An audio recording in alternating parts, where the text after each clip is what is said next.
الحمد للہ رب العالمین والصلاة والسلام علی سید المرسلین۔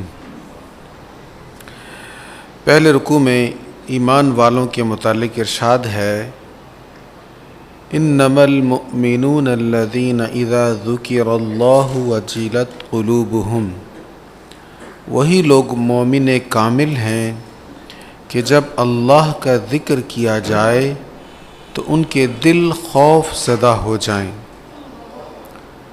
اور جب ان کے سامنے اس کی آیتیں تلاوت کی جائیں تو وہ ان کے ایمان کو زیادہ کر دیں، اور وہ اپنے رب پر ہی توکل کرتے ہیں، جو نماز قائم کرتے ہیں اور ہمارے دیے ہوئے رزق میں سے خرچ کرتے ہیں۔ تو یہاں پہلے یہ بیان ہوا کہ جب آیات تلاوت ہوتی ہیں تو ان کے دل خوف زدہ ہو جاتے ہیں، عذاب کا ذکر سنیں گے تو ڈر جائیں گے، اور قرآن مجید کی تلاوت سن کر ان کا ایمان اور بڑھ جاتا ہے، مضبوط ہوتا ہے، وہ اللہ تعالیٰ پر توکل کرتے ہیں۔ اب یہ تینوں چیزیں جو ہیں، ڈرنا، ایمان کا بڑھ جانا، اللہ پر بھروسہ کرنا، یہ اندر کی کیفیات ہے۔ کس کا بھروسہ ہے اللہ پر اور کس کا ایمان بڑھ رہا ہے، تو سب یہ من کی چیزیں ہیں، اندر کی چیزیں ہیں۔ اور اس کے بعد ہے ظاہری چیزیں، وہ کیا ہیں؟ یقیمون الصلاۃ، وہ نماز قائم کرتے ہیں، ومما رزقناہم ينفقون، اور ہمارے دیے ہوئے میں سے خرچ کرتے ہیں۔ کیا مطلب؟ وہ حضرت سلطان العارفین کا ایک شعر ہے، اندر بوٹی مشک مچایا، بات یہاں سے شروع، تالیف اللہ تے چنبے دی بوٹی مرشد من میرے وچ لائی ہو، نفی اسبات دا پانی ملیا ہر رگے ہر جائی ہو۔ یہ نفی اسبات کیا ہے؟ وہی کل تھوڑی سی بات کی تھی، لا الہ، یہ ہے نفی، یہ نفی ہے، الا اللہ، یہ اثبات ہے۔ تو نفی اسبات کا جو پانی ہوتا ہے نا، یہ من کی جو بوٹی ہے نا، ذکر الہی کی، اس کو بڑھاتا ہے۔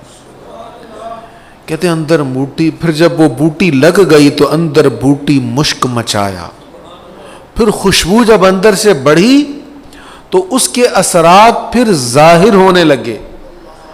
اب ایمان اندر ہے، عقیدہ اندر ہے، سب کچھ اندر ہے، لیکن اس کے اثرات جب خوشبو بڑھے گی تو کیسے ظاہر ہوں گے؟ انسان نمازی ہو جائے گا، یہ ظاہراً نظر آئے گا، اللہ کے راستے میں خرچ کرنے والا ہو جائے گا تو یہ ظاہراً نظر آئے گا۔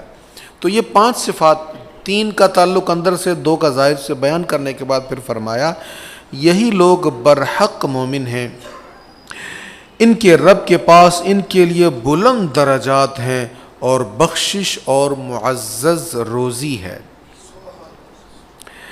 اس سے اگلے رکوع میں ارشاد ہے، ذکر تھا بدر کی لڑائی کا، اور بدر کی لڑائی میں اللہ تعالیٰ نے فرشتوں کو بھیج دیا اور فرشتوں سے کہا مارو ان کو۔ اب فرشتے ایمان والوں کے شانہ بشانہ لڑ رہے ہیں، اور کفار کو کیوں مارا جا رہا ہے اس کی وجہ بیان ہو رہی، ذالک بانہم شاقوا اللہ ورسولہ، اس کی وجہ یہ ہے کہ انہوں نے اللہ اور اس کے رسول کی مخالفت کی، اور جو اللہ اور اس کے رسول کی مخالفت کرے تو بے شک اللہ سخت عذاب دینے والا ہے۔ اب انہوں نے مخالفت تو رسول کی تھی نا، رسول کریم علیہ السلام کی تھی، لیکن اللہ نے فرمایا انہوں نے اللہ اور اس کے رسول کی مخالفت کی۔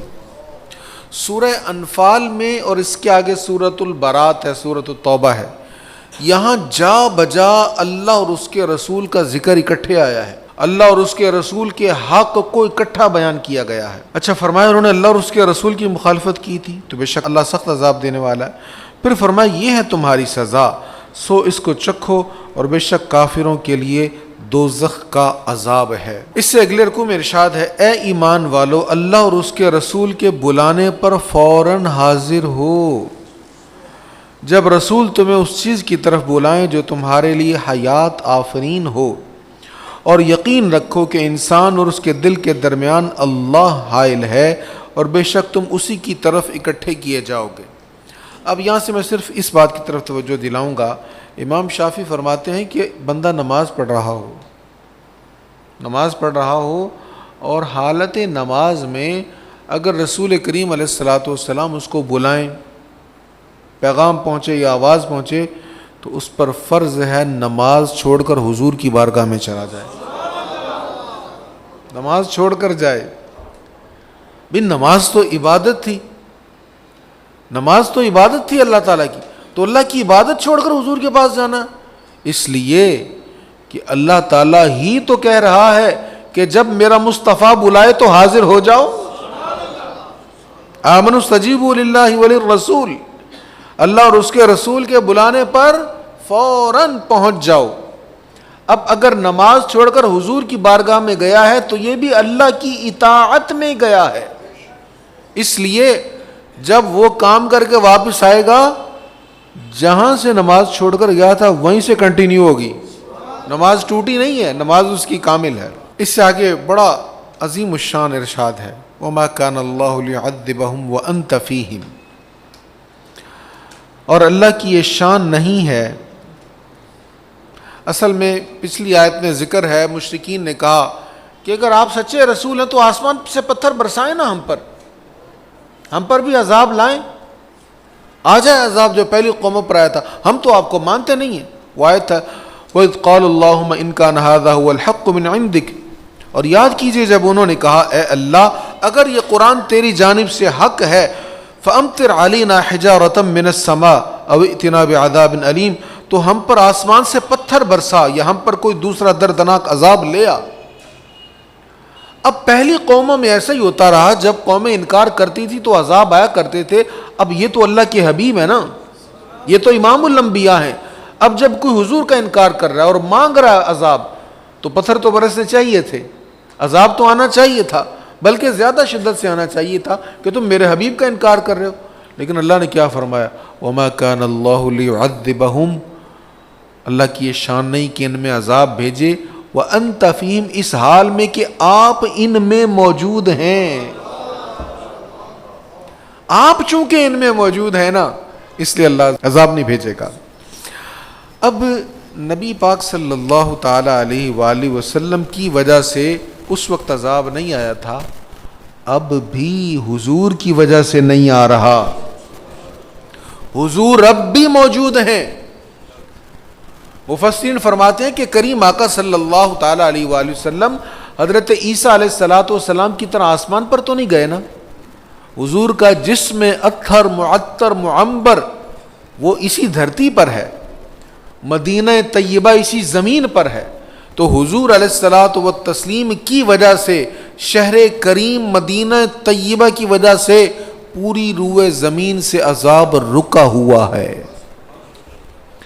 صدقے طیبہ کے عذاب آتا نہیں ہے ہم پر، شہر محبوب نے دنیا کو بچا رکھا ہے۔ حضور اس شان کے ساتھ آئے، ایسے آپ عالمین کے لیے رحمت بن کر آئے کہ حضور کی وجہ سے سارے عذابوں کو اللہ تعالیٰ نے روکا ہوا ہے۔ اس سے اگلا رکوع آخری رکوع ہے، یہ 9 پارے کا، اس میں ارشاد ہے، آپ کافروں سے کہہ دیجئے کہ اگر وہ کفر سے باز آ جائیں تو ان کے پچھلے گناہ معاف کر دیے جائیں گے۔ اللہ تعالیٰ کی رحمت دیکھو، کفر سے بڑھ کر کیا گناہ ہوگا، شرک سے بڑھ کر کیا گناہ ہوگا، لیکن بڑے سے بڑا کافر، بڑے سے بڑا مشرک بھی اگر ایمان لے آئے تو اللہ گزشتہ سارے گناہوں کو معاف کر دیتا ہے۔ اس سے آگے اگلے رکوع میں ارشاد ہے، اور یاد کرو جب شیطان نے ان کے کاموں کو ان کے لیے خوشنما بنا دیا اور کہا آج لوگوں میں سے کوئی بھی تم پر غالب نہیں آ سکتا، اور بے شک میں تمہارا رفیق ہوں۔ اور جب دونوں لشکروں نے ایک دوسرے کو دیکھا تو وہ ایڑیوں کے بل بھاگا اور کہنے لگا میں تم سے بری الذمہ ہوں، بے شک میں ان کو دیکھ رہا ہوں جن کو تم نہیں دیکھتے۔ یہاں پر ذکر ہے جنگ بدر کا۔ بدر کی لڑائی میں ابلیس جو تھا وہ ایک خوبصورت نوجوان کی شکل میں مشرکین کے پاس آیا اور ان کو جنگ کے لیے ابھارتا رہا اور ان کو کہتا رہا گھبرانا نہیں ہے، میں بھی تمہارے ساتھ ہوں، تمہارا بڑا مضبوط لشکر ہے تو تم ہی غالب آؤ گے۔ تو جب حضور علیہ الصلاۃ والتسلیم اور آپ کے صحابہ اکرام سامنے آئے اور حضور دعا مانگ رہے تھے، بار بار دعا مانگے جا رہے ہیں، وہ طویل درد بھری داستان ہے۔ سیدنا صدیق اکبر کہتے ہیں حضور رو رو کے دعا مانگ رہے ہیں، رو رو کے دعا مانگ رہے ہیں، یا اللہ کرم فرما، یا اللہ مدد فرما۔ حضور علیہ السلام کی چادر مبارک بار بار نیچے ڈھلک رہی ہے، اس قدر گریہ زاری ہے۔ کہتے پھر حضور علیہ السلام نے کہا یا اللہ اگر تو نے مدد نہیں فرمائی تو پھر اس کے بعد اس زمین پر تیرا نام لینے والا کوئی نہیں رہے گا۔ کہتا پھر حضور علیہ السلام نے سر انور اٹھایا اور حضور نے فرمایا مبارک ہو، اللہ نے مدد بھیج دیا، وہ دیکھو جبریل امی آ گئے، وہ فرشتوں کا لشکر آ گیا ہے۔ اب جب وہ فرشتے آئے، ابلیس نے جب فرشتوں کو دیکھا نا تو وہ دم دبا کے بھاگا۔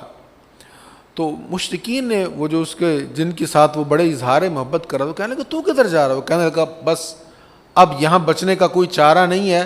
وہ کہنے لگے کیا ہوا؟ وہی مسلمان ہے مٹھی بھر، وہ 300 اور کچھ، تو ان کو تو ہم نے رسیوں سے باندھ کر جانا تھا۔ وہ کہنے لگا نہیں اس کے علاوہ بھی ہیں، میں وہ دیکھ رہا ہوں جو تمہیں نہیں دکھ رہا، مجھے وہ نظر آ رہے ہیں۔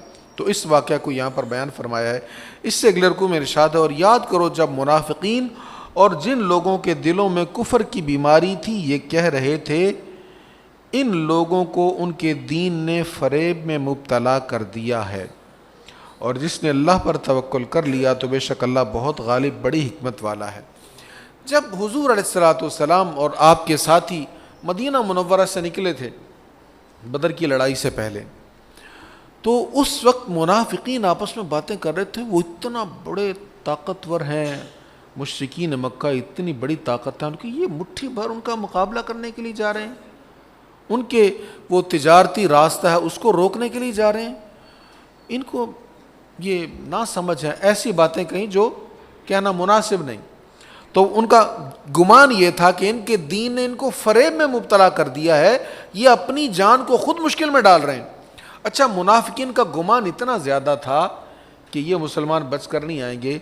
جب اللہ تعالیٰ نے بدر میں فتح عطا فرمائی اور عظیم الشان فتح عطا فرمائی تو حضور علیہ الصلوۃ والسلام نے نا ایک دو صحابہ کو بھیجا بھئی آپ آگے آگے جائیں اور جا کے مدینہ منورہ میں بتا دیں اللہ نے فتح عطا فرما دی۔ اب جب وہ ادھر پہنچے تو منافقوں کو یقین نہیں آ رہا تھا۔ عبداللہ ابن ابی کہنے لگا یہ دیکھو ذرا اس نے کوئی نشہ تو نہیں کیا، یہ جو اعلان کر رہا ہے اس کا منہ سونگ کیا ہو، اس نے کہیں شراب تو نہیں پی معاذ اللہ۔ اس کا یہ گمان تھا کہ یہ تو ہو ہی نہیں سکتا کہ یہ غالب آ جائیں۔ تو اللہ تعالیٰ نے جیسا منافقین نے سوچا تھا اس کے برعکس کیا۔ کیوں ایسا ہوا؟ اس لیے کہ وَمَن يَتَوَكَّلْ عَلَى اللَّهِ، ان صحابہ کرام کا بھروسہ اللہ کی ذات پر تھا۔ تو جن کا بھروسہ اللہ کی ذات پر ہو نا، ان کے پاس اسلحہ نہ بھی ہو، ان کے پاس کھانے کو کچھ بھی میسر نہ ہو، تو جو اللہ پر بھروسہ کرتا ہے اللہ اس کے لیے کافر ہو جاتا ہے، اللہ اس کے لیے کافی ہو جاتا ہے۔ وَمَن يَتَوَكَّلْ عَلَى اللَّهِ فَهُوَ حَسْبُهُ، جو اللہ پر بھروسہ کرتا ہے اللہ اس کے لیے کافی ہو جاتا ہے۔ اس سے اگلے رکوع میں ارشاد ہے ایمان والوں کو حکم ہے اور قیامت تک کے لیے حکم ہے۔ کیا حکم ہے؟ وَأَعِدُّوا لَهُم مَّا اسْتَطَعْتُم مِّن قُوَّةٍ، اور اے مسلمانوں تم بقدر استطاعت ان سے مقابلہ کے لیے ہتھیار تیار رکھو۔ ما جو استطاعتم، تمہیں استطاعت ہو، جو استطاعت ہے تمہیں تیاری رکھو کفار سے لڑنے کے لیے،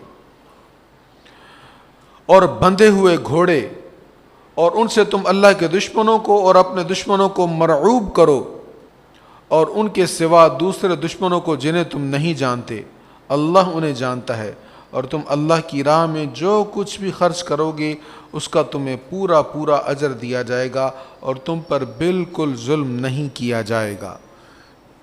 یہاں پر یہ جو ما ہے نا، جو استطاعت ہے، ما کا مطلب ہے جو استطاعت میں استطاعت، تو ما میں ہر جدید سے جدید اسلحہ شامل ہے، جنگ لڑنے کا ہر جدید سے جدید طریقہ اس میں شامل ہے۔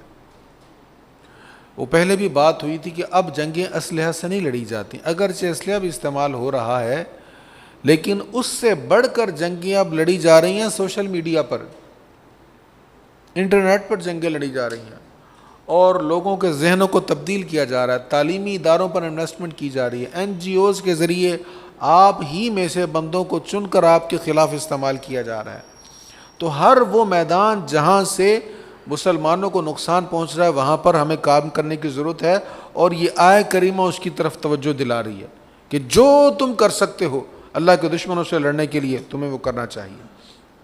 اس سے آگے ارشاد ہے، اے نبی مکرم مومنین کو قتال پر برانگیختہ کیجئے، تم میں سے 20 صبر کرنے والے ہوں تو وہ 200 پر غالب آ جائیں گے۔ اگر 20 ہوں نا صبر کرنے والے صحیح مسلمان ہوں تو اللہ تعالیٰ انہیں 200 پر غلبہ عطا فرما دے گا، اور اگر تم میں سے 100 صبر کرنے والے ہوں تو وہ 1000 کافروں پر غالب آ جائیں گے، کیونکہ وہ لوگ سمجھ نہیں رکھتے، یعنی ان کے ہاں وہ شعور نہیں ہے، وہ سمجھتے ہیں کہ مریں گے تو ڈیڈ ختم، لیکن ایمان والا کیا کہتا ہے؟ بچ گیا تو غازی، نہ بچا تو شہید، شہید بھی کامیاب غازی بھی کامیاب۔ تو جو سوچ مومن کی ہے یہ سوچ اس کو وہ طاقت دیتی ہے، یہی وجہ ہے کہ لفظ جہاد سے اتنا خوف اتنی ہیبت بیٹھتی ہے کفار کے دلوں پر۔ تو یہاں پر تو یہ فرمایا جا رہا ہے، اور ہم سب کچھ ہونے کے باوجود نہیں لڑتے، کیا کچھ نہیں ہے، وہ اعدوا لہم ما استطعتم من قوہ، تو بھئی وہ کس لیے گھوڑے تیار کرنے ہیں، وہ جہاز کس لیے، جنگی جہاز کس لیے، بم کس لیے، لڑنے کے لیے، وہ سنبھال کر رکھنے کے لیے تو نہیں ہے نا۔ تو 30,000 سے زیادہ شہید ہو گئے اور تم ابھی تک اپنے بم اور اپنا اسلحہ سارا کچھ لے کر بیٹھے ہوئے، اچار ڈالنا اس کا، اس سے تو بہتر ہے چوڑیاں پہن لو۔ کیا کریں گے عرب کے حکمران سونے کی ٹوٹیوں کے واش روموں میں بیٹھ کر، سونے کے کموڈ پر بیٹھ کر کیا کریں گے ان کو؟ اللہ تعالیٰ اس امت پر کرم فرمائے۔ اس سے آگے ارشاد ہے، اے نبی ان قیدیوں سے کہیے جو آپ کے قبضہ میں ہیں، اگر اللہ تمہارے دلوں کی کسی نیکی کو ظاہر فرمائے گا تو وہ تم کو اس سے بہت زیادہ دے گا جو بطور فدیہ تم سے لیا گیا۔ تو بدر میں قیدی جو حضور کی بارگاہ میں پیش کیے گئے تو ان سے فدیہ لیا جا رہا تھا کہ بھی اپنا اپنا فدیہ دو، فدیہ تمہیں دینا پڑے گا۔ تو ان میں حضور علیہ الصلوۃ والسلام کے چچا حضرت عباس بھی تھے۔ وہ کہنے لگے وہ جو میرے پاس سونا تھا وہ اموال غنیمت جب آپ نے لیا تو اس میں وہ چلا گیا، اب میرے پاس اور تو کچھ ہے نہیں، اور میں آپ کو کچھ نہیں پیش کر سکتا۔ نبی پاک علیہ الصلوۃ والسلام نے فرمایا، اے عباس تم اپنا بھی فدیہ دو، اور اپنے بھتیجے عقیل بن ابی طالب کا بھی، نوفل بن حارث کا بھی، اور خلیفہ عتبہ بن مجدم کا بھی، ان تینوں کا بھی فدیہ دیں اور اپنا بھی دیں۔ تو وہ کہنے لگے بھتیجے، حضور کے چچا تھے، آئے کفار کی طرف سے تھے، تو کہنے لگے بھتیجے میرے پاس تو جو تھا وہ مال غنیمت میں آپ کے پاس چلا گیا، اور تو میرے پاس کچھ ہے ہی نہیں۔ اب نبی پاک علیہ الصلوۃ والسلام نے کیا فرمایا؟ آپ نے فرمایا اچھا اور کچھ نہیں ہے؟ وہ مال کہاں ہے جو تم نے مکہ سے روانگی کے وقت ام فضل کے پاس رکھا تھا؟ وہ مال کہاں ہے؟ اور اس وقت تم دونوں کے پاس اور کوئی نہیں تھا، تم نے یہ کہا تھا اگر میں اس مہم میں کام آ گیا، یعنی میرا انتقال ہو گیا، تو اس مال سے اتنا فضل کو دینا، اتنا قسم کو دینا، اور اتنا عبداللہ کو دینا، یہ بھی کہا تھا نا۔ اب حضرت عباس ایک دم حیران کہ میرے اور ام الفضل کے درمیان یہ جب بات ہو رہی تھی تیسرا تو کوئی تھا ہی نہیں، ان کو یہ ساری باتوں کا کیسے پتا چلا، اور یہ کیسے پتا چلا کہ اتنا سونا میں پکڑا کر آیا؟ فوراً سمجھ گئے، کہنے لگے بھتیجے میرا دل تو پہلے بھی کہتا تھا لیکن اب یقین ہو گیا ہے، اشہد اللہ الہ الا اللہ وحدہ لا شریک لہ واشہد ان محمدا عبدہ ورسولہ، کلمہ پڑھا اور مسلمان ہو گئے۔ اسی سے یہ اظہار ہوتا ہے کہ اللہ تعالیٰ نے اپنے حبیب علیہ الصلوۃ والتسلیم کو کتنے علوم عطا فرمائے ہیں۔ یہ آخری رکوع ہے سورۃ الانفال کا، پھر اس سے آگے سورۃ التوبہ کا آغاز ہے۔ اس میں ارشاد ہے، اور اگر مشرکین میں سے کوئی شخص آپ سے پناہ طلب کرے تو آپ اسے پناہ دے دیجئے حتیٰ کہ وہ اللہ کا کلام سنے، پھر آپ اسے اس کے امن کی جگہ پہنچا دیجئے، یہ حکم اس لیے ہے کہ وہ لوگ علم نہیں رکھتے۔ تو کیا ارشاد ہے، اگر مشرکوں میں سے کوئی آپ کے پاس آئے نا پناہ کے لیے تو پناہ دے دیں۔ کیوں؟ حتی یسمع کلام اللہ، تاکہ اسی بہانے اللہ کا کلام اس کو سنایا جائے، اللہ کا کلام اس تک پہنچے، کیونکہ وہ لوگ جاہل ہیں، انہیں نہیں پتا کلام الہی کیا چیز ہے اور اس میں کیا کچھ بیان ہو رہا ہے۔ اب یہ حضور علیہ الصلوۃ والسلام سے اللہ تعالیٰ نے فرمایا، اور اس میں ہمارے لیے سبق کیا ہے کہ بھئی کوئی موقع ملے، کوئی بہانہ ملے تو اللہ کا پیغام کفار تک پہنچاؤ۔ یہ اگر سوشل میڈیا کی اتنی ساری اپلیکیشنز تمہیں مل گئی ہیں اور پوری دنیا میں کہاں کہاں فرینڈ شپ ہماری چل رہی ہے، تو اس فرینڈ شپ سے اسلام کا پیغام پہنچاؤ۔ یہ عیش و عشرت کے لیے اپنا وقت برباد نہ کرو۔ کتنے کتنے گھنٹے سیل فون لے کر اسی میں ہم ڈوبے رہتے ہیں، اور رات سوتے وقت بھی ہمارے ہاتھ میں سیل فون ہوتا ہے، اور نیند کی وجہ سے جب فون ہمارے چہرے پر گرتا ہے تو پھر ہم بار بار جاگتے ہیں اور یہی کچھ کر رہے ہوتے ہیں۔ کاش اسی چیز کو ہم اللہ کے پیغام کو پہنچانے کے لیے استعمال کریں۔ تو اللہ تعالیٰ نے حضور علیہ الصلوۃ والسلام سے کہا کہ اگر کوئی مشرک پناہ لینے کے لیے آئے، پناہ دیں اس کو، تاکہ وہ اللہ کا کلام سن سکے، کیونکہ اس کو نہیں پتا اس کلام کے بارے میں۔ تو آج آسان موقع ہے ہمارے پاس، ہم اللہ کا پیغام آگے پہنچا سکیں۔ اللہ ہمیں توفیق عطا فرمائے۔ اس سے آگے کفار اور مشرکین کے بارے میں ارشاد ہے، انہوں نے تھوڑی قیمت کے عوض اللہ کی آیتوں کو فروخت کر دیا، پھر اللہ کے راستے سے روکا، بے شک وہ بہت برے کام کرتے تھے۔ یعنی اللہ کا جو حکم ہے سمجھ میں آ رہی ہے بات ان کے، اللہ کا حکم سمجھ میں آ گیا، لیکن دنیا کے فائدے کی خاطر اللہ کے حکم کو چھوڑ دیا۔ یا اہل کتاب کو اللہ کا حکم سمجھ میں آ گیا، اللہ نے کیا کہا کتاب میں، تورات میں کیا، انجیل میں کیا، لیکن اس کے باوجود اس کو چھوڑ دیا اور اپنے نفس کے پیچھے چلے دنیا کے فائدے کے لیے، تو فرمایا انہوں نے بڑے گھاٹے کا سودا کیا۔ اب جو تھوڑی قیمت جس کو کہا جا رہا ہے وہ قیمت تھوڑی نہیں تھی۔ یہ یہود و نصارہ نے جو کمائی کی ہے اپنے فالوورز کے ساتھ، ان کو غلط راستہ بتا کر جو کمائیاں کرتے رہے، وہ تھوڑی نہیں تھی، بہت زیادہ تھی، سونے کے انبار تھے، لیکن اس کو تھوڑا کہا قرآن نے، اس لیے کہ اللہ کا در چھوڑ کر انسان جتنا مرضی کما لے وہ تھوڑا ہی نہیں بلکہ بہت حقیر ہے، اور اللہ کے رستے پر تھوڑی بھی کمائی ہو تو وہ قلیل نہیں بلکہ وہ کثیر ہے۔ اس سے اگلے رکوع میں بڑا اہم ارشاد ہے، یہ آیت نمبر 24 ہے سورۃ التوبہ کی۔ فرمایا اے رسول مکرم آپ کہیے کہ اگر تمہارے باپ دادا اور تمہارے بیٹے اور تمہارے بھائی اور تمہاری بیویاں اور تمہارے رشتہ دار اور تمہارے کمائے ہوئے مال اور تمہاری تجارت جس کے گھاٹے کا تمہیں خطرہ ہے اور تمہارے پسندیدہ مکان تمہیں اللہ اور اس کے رسول اور اس کی راہ میں جہاد سے زیادہ محبوب ہوں تو انتظار کرو حتیٰ کہ اللہ اپنا حکم لے آئے، اور اللہ نافرمان لوگوں کو ہدایت نہیں دیتا۔ جن چیزوں کے ساتھ، جن رشتوں کے ساتھ انسان کو محبت ہوتی ہے، وہ 8 چیزیں یہاں پر بیان ہو گئیں، وہ رشتے بھی بیان ہو گئے، وہ مال بھی بیان ہو گیا، بزنس بھی، تجارت بھی اور گھر بھی، ہر شے کا یہاں پر ذکر کر دیا۔ یہ نہیں کہا کہ ان سے پیار نہ کرو، والدین سے، اولاد سے، بیوی بچوں سے پیار سے منع نہیں کیا، مکان کے پیار سے منع نہیں کیا، کاروبار سے منع نہیں کیا، مال کی محبت سے منع نہیں کیا۔ یہ ایک جو تصور ہے نا کہ مسلمانوں کا کیا کام مال اکٹھا کرنا، یہ تصور اسلامی نہیں ہے۔ مال کماؤ جائز ہے، جتنا مرضی کماؤ جائز ہے، محبت کرو، جہاں جہاں محبتیں جائز ہیں کرو، گھر بھی اعلیٰ سے اعلیٰ بناؤ، سب جائز ہے، لیکن اگر ان چیزوں کی محبت اللہ اور اس کے رسول کی محبت سے بڑھ گئی تو پھر اللہ کے عذاب کا انتظار کرو۔ اللہ اور اس کے رسول کی محبت سب سے زیادہ ہونی چاہیے۔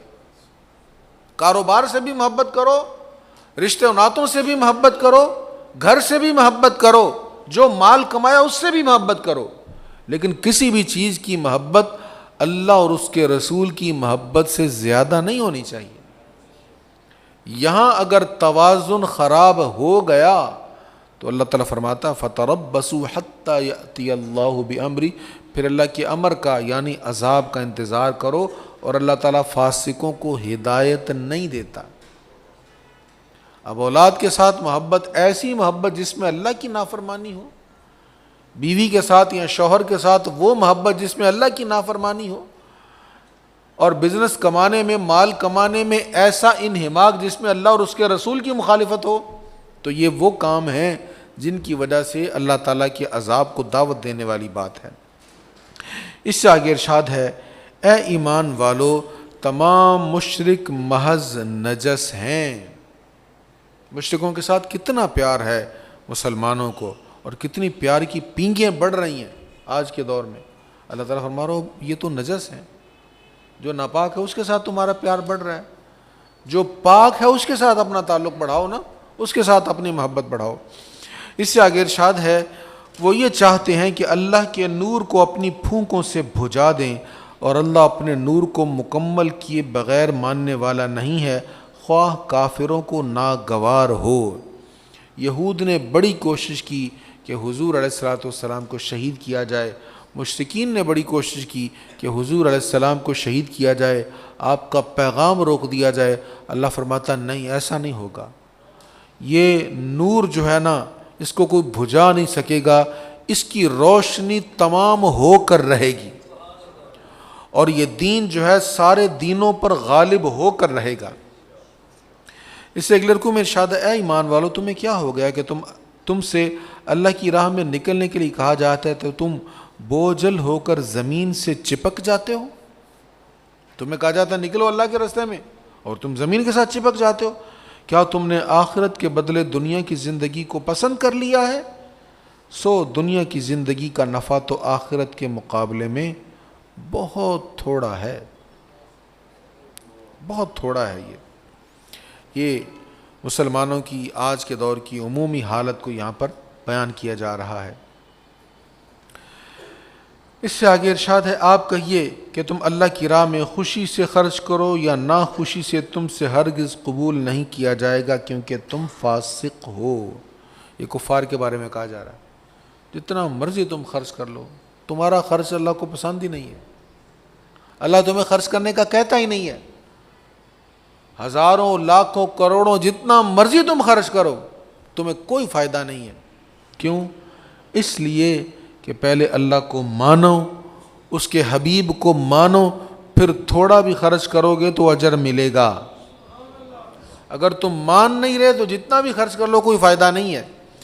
ام المؤمنین حضرت عائشہ صدیقہ رضی اللہ تعالیٰ عنہ بیان کرتی ہیں، میں نے عرض کی یا رسول اللہ صلی اللہ علیہ وسلم، ابن جدعان زمانہ جاہلیت میں رشتہ داروں کے ساتھ نیک سلوک کرتا تھا اور مسکینوں کو کھانا کھلاتا تھا، کیا یہ کام اس کو نفع دیں گے؟ کافر کی بات ہو رہی۔ تو حضور علیہ الصلوۃ والسلام نے فرمایا یہ کام اس کو نفع نہیں دیں گے۔ اس نے ایک دن بھی یہ نہیں کہا کہ اے اللہ حساب کے دن میری خطاؤں کو بخش دینا۔ اس نے اللہ کو مانا ہی نہیں ہے تو اب اس کو اجر بھی نہیں ملے گا۔ حضرت انس رضی اللہ تعالیٰ عنہ کا بیان ہے کہ اللہ تعالیٰ کے لیے کافر نے جو نیکیاں دنیا میں کی ہیں ان تمام کا عوض اللہ تعالیٰ اس کو دنیا میں دے دے گا، آخرت میں اجر نہیں ملے گا۔ آخرت میں اجر اسی کو ملے گا جس کا اللہ پر ایمان ہوگا۔ تو میں نے عرض کیا تھا سورۃ انفال اور سورۃ توبہ میں بار بار اللہ اور اس کے رسول کا اکٹھا ذکر ہے، تو ایک بڑا خوبصورت مقام ہے، آیت نمبر 59 ہے، وَلَوْ أَنَّهُمْ رَضُوا مَا آتَاهُمُ اللَّهُ وَرَسُولُهُ وَقَالُوا حَسْبُنَا اللَّهُ، اور اگر وہ اس چیز پر راضی ہو جاتے جو ان کو اللہ اور اس کے رسول نے دی ہے، اور کہتے کہ ہمیں اللہ کافی ہے، عن قریب اللہ اور اس کا رسول ہمیں اپنے فضل سے عطا فرمائیں گے اور ہم اللہ ہی کی طرف رغبت کرنے والے ہیں، تو یہ ان کے لیے بہت بہتر ہوتا۔ کیا وہ کہتے کہ ان قریب اللہ اور اس کا رسول اپنے فضل سے ہمیں عطا فرمائیں گے؟ اللہ بھی عطا فرما رہا ہے، رسول بھی عطا فرما رہا ہے۔ اس آیت کا اہم فائدہ یہ ہے کہ رسول اللہ صلی اللہ علیہ وسلم کی طرف دینے اور عطا کرنے کی نسبت شرک نہیں ہے، غلط نہیں ہے، درست ہے، کیونکہ اللہ تعالیٰ نے اس آیت میں اس کی ترغیب دی ہے کہ یوں کہنا چاہیے کہ ان قریب اللہ اور اس کا رسول ہمیں اپنے فضل سے عطا فرمائیں گے، اور اللہ اور اس کے رسول کے دینے میں فرق ہے۔ اللہ بالذات عطا فرماتا ہے اور رسول کریم اللہ کے عطا فرمانے سے عطا فرماتے ہیں۔ تو اس فرق کو ملحوظ رکھتے ہوئے اگر یہ کہا جائے کہ اللہ اور اس کا رسول ہمیں عطا فرمائیں گے تو یہ تو قرآن پر عمل ہو رہا ہے، اس میں سے شرک کی بو کہاں سے آ گئی؟ اب اسی صفحہ پر آگے جا کر ایک اور آیت ہے، واللہ ورسولہ حق ان یردوہ، اے مسلمانوں منافقین تمہیں راضی کرنے کے لیے اللہ کی قسمیں کھاتے ہیں، منافقین تمہیں راضی کرنے کے لیے اللہ کی قسمیں کھاتے ہیں، حالانکہ اللہ اور اس کا رسول اس کے زیادہ حقدار تھے کہ وہ ان کو راضی کرتے، یعنی اللہ اور اس کے رسول کا حق اکٹھا بیان کیا جا رہا ہے۔ اور ایک مقام پر اسی سورۃ توبہ میں ارشاد ہے، وما نقموا الا ان اغناہم اللہ ورسولہ من فضلہ، اور ان کو صرف یہ بات بری لگی کہ ان کو اللہ اور اس کے رسول نے اپنے فضل سے غنی کر دیا۔ سورۃ احزاب میں ارشاد ہے، اور جب آپ اس شخص سے کہتے تھے جس پر اللہ نے انعام کیا اور آپ نے بھی اس پر انعام کیا، یعنی اللہ نے بھی انعام کیا ہے اور رسول کریم علیہ الصلاۃ والتسلیم نے بھی اس پر انعام فرمایا۔ اس سے اگلے رکوع میں ارشاد ہے، اے نبی کافروں اور منافقوں سے جہاد کیجئے اور ان پر سختی کیجئے۔ تو کفار کے ساتھ تو جہاد ہے، اور منافقوں پر سختی کے حکم کا مطلب یہ ہے کہ اب ان سے درگزر نہ کریں اور سختی فرماتے ہوئے ان کے نفاق کا آپ اظہار فرما دیں۔ اس سے اگلے رکوع میں ارشاد ہے، جنگ میں رسول اللہ سے پیچھے رہ جانے والے اپنے بیٹھے رہنے سے خوش ہوئے اور انہوں نے اس کو ناپسند کیا کہ وہ اپنے مالوں اور جانوں کے ساتھ اللہ کی راہ میں جہاد کریں، اور انہوں نے کہا گرمی میں نہ نکلو، آپ کہیے کہ جہنم کی آگ اس سے بھی بہت زیادہ گرم ہے اگر وہ سمجھتے۔ حضور علیہ الصلوۃ والسلام جنگ تبوک پر گئے نا تو سخت گرمی کا موسم تھا اور سفر بھی بہت زیادہ تھا، ہزاروں صحابہ حضور کے ساتھ گئے، منافقین نہیں گئے۔ اب یہ مضمون آگے 11ویں سپارے تک چل رہا ہے، اس کا ذکر ہے، تو بہت سارے منافقین نہیں گئے، وہ کہنے لگے اتنی گرمی میں کیا ضرورت ہے کہ ہم جائیں، اپنے گھروں میں ہی بیٹھے رہو۔ اللہ تعالیٰ فرما رہا ہے کہ یہ جو گرمی ہے یہ انہیں محسوس ہو رہی ہے، جھلسا رہی ہے، انہیں بتائیں دوزخ کی گرمی بہت شدید ہے، دوزخ کی گرمی اس سے بہت زیادہ سخت ہے۔ اس سے آگے ارشاد ہے، کمزوروں اور بیماروں اور جو لوگ خرچ کرنے کی طاقت نہیں رکھتے ان پر جہاد میں شریک نہ ہونے کی وجہ سے کوئی حرج نہیں ہے، جبکہ وہ اللہ اور اس کے رسول کے لیے اخلاص سے عمل کریں، نیکی کرنے والوں پر طاعت نہ کرنے کی کوئی راہ نہیں ہے، اور اللہ بہت بخشنے والا بے حد رحم فرمانے والا ہے۔